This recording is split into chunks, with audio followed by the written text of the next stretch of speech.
Ang apron na ito ay ginagamit bilang proteksyon ng ating katawan mula sa alikabok at ambon o tilamsik ng kemikal na maaaring makairita o makasunog ng ating balat. Sa pagsusuot, sundin ang mga sumusunod. Una, tanggalin ang 4 na strap sa gilid ng apron.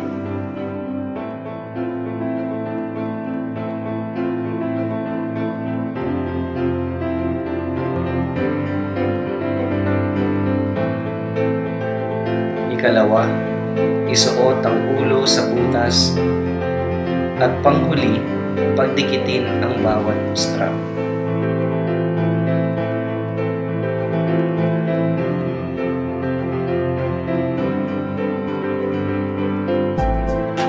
Sa pagtanggal, tanggalin muna sa pagkakadikit ang lahat ng straps